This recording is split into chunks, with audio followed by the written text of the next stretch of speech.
Red encounter సంబంధించినటువంటి breaking ఇది. ఛత్తీస్గఢ్ లో మరోసారి కాల్పుల మోత మోగింది.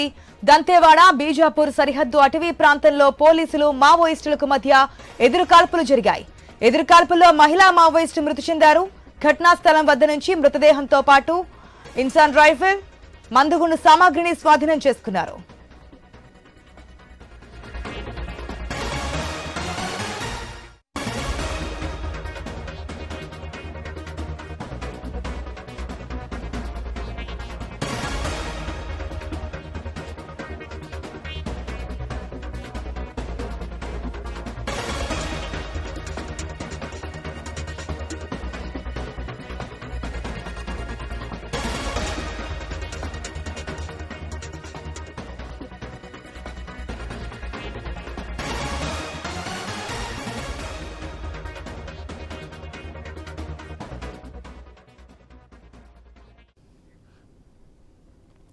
ఛత్తీస్గఢ్ లో మరోసారి కాల్పుల మోత మోగింది.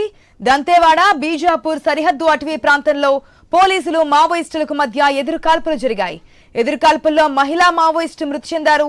ఘటనా స్థలం వద్ద నుంచి మృతదేహంతో పాటు ఇన్సాస్ రైఫిల్, మందుగుండు సామాగ్రిని స్వాధీనం చేసుకున్నారు.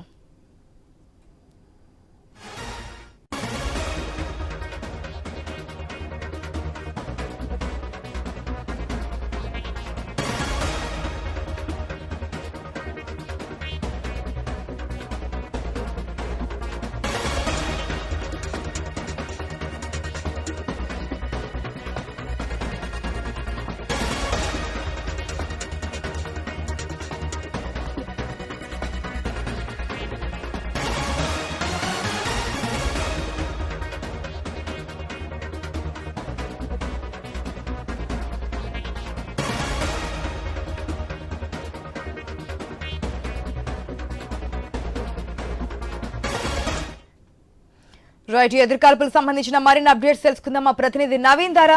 రైట్ నవీన్, ఈ మధ్యకాలంలో మనం చూస్తున్నాం ఏదైతే ఎన్కౌంటర్ సంబంధించినటువంటి అప్డేట్స్ ప్రతిరోజు వస్తున్నాయి. ఏదైతే అమిత్ షా తీసుకున్న నిర్ణయం మేరకు టెక్నాలజీని ఉపయోగించి ఎక్కడెక్కడ మావోయిస్టులు ఉన్నారని చెప్పి పసిగట్టి మరి వారిని అంతమొందిస్తున్నటువంటి పరిస్థితులు మనం చూస్తున్నాం. ప్రజెంట్ అయితే ఎదురుకాల్పుల్లో ఒక మహిళా మావోయిస్ట్ కూడా మృతి చెందినట్టు తెలుస్తోంది.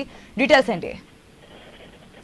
ఈ సాక్షాత్ ఛత్తీస్గఢ్ రాష్ట్రంలోని దంతేవాడ అదేవిధంగా బీజాపూర్ రెండు జిల్లాల సరిహద్దు అడవి ప్రాంతంలో భారీగా కూడా ఎదురుకాల్పులు కొనసాగుతున్నాయి. ఈ ఎన్కౌంటర్ లో ఒక మహిళా మావోయిస్టు చనిపోయినట్టుగా ఇప్పటికే భద్రతా బలగాలు అయితే ప్రకటించారు. సరిగ్గా నుండి మావోయిస్టు వద్ద నుంచి ఇన్సాస్ రైతులు కూడా స్వాధీనం చేస్తున్నారు. దాంతో పాటు అక్కడ మావోయిస్టులకు సంబంధించిన నిత్యావసర సరుకులతో పాటు వివిధ సంబంధించిన విశ్వాస సాహిత్యంతో పాటు మందుగుండ్ల సామాగ్రిని కూడా స్వాధీనం చేస్తున్నారు. అయితే ఈ కాల్పులు ఇంకా కొనసాగుతున్నాయని చెప్పేసి కూడా దంతెవాడ అదేవిధంగా బీజాపూర్ పోలీసులు అయితే వెల్లడించారు. రెండు జిల్లాల జాయింట్ ఆపరేషన్ లో ఈ అడవి ప్రాంతం మొత్తం ఉంటుంది. ఈ రెండు జిల్లాల జాయింట్ ఆపరేషన్ లో అధికారులు మొత్తం కూడా ఈ ఆపరేషన్ అయితే కొనసాగిస్తున్న పరిస్థితి కనపడుతుంది. అయితే పూర్తి స్థాయిలో కూడా మావోయిస్టుని ఏరివేయడానికి ఒక టెక్నాలజీ ఉపయోగిస్తున్నాడు. ఎందుకంటే పూర్తి స్థాయిలో కూడా ఎప్పుడైతే మావోయిస్టు ప్రాబ్లం ఉందో ఆ రెండు మావోయిస్టులకు సంబంధించిన బస్తర్ డివిజన్ తో పాటు అదేవిధంగా ఈ అడవి ప్రాంతాలు ఏదైతే పూర్తి స్థాయిలో కూడా ఈ రెండు జిల్లాల సరిహద్దు ప్రాంతాల్లో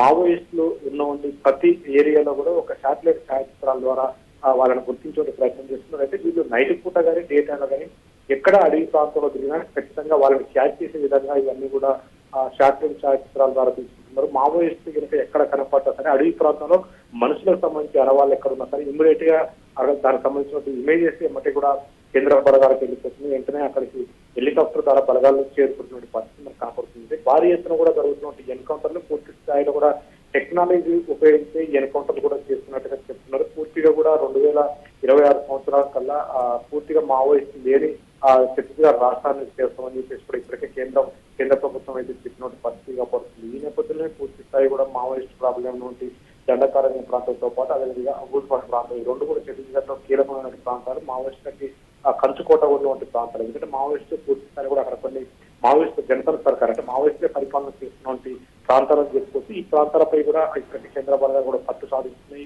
అనేక క్యాంపులు పెట్టడమే కాకుండా మావోయిస్టులు విధాలకు సంబంధించి ఎందుకంటే కీలక నేతలు ఉన్నటువంటి ప్రాంతాలన్నింటినీ కూడా ఇప్పటికే జవాన్లు స్వాధీనం చేసుకుంటారు. అక్కడ క్యాంపులు పెట్టుకున్న పరిస్థితిగా పడుతుంది. క్యాంపులు పెట్టడమే కాకుండా రహదారుల నిర్మాణం కూడా వెంటనే పూర్తి చేస్తున్నారు. ఈ నేపథ్యంలో కూడా రోజుకో ఎన్కౌంటర్ చోటు చేసుకుంటుంది.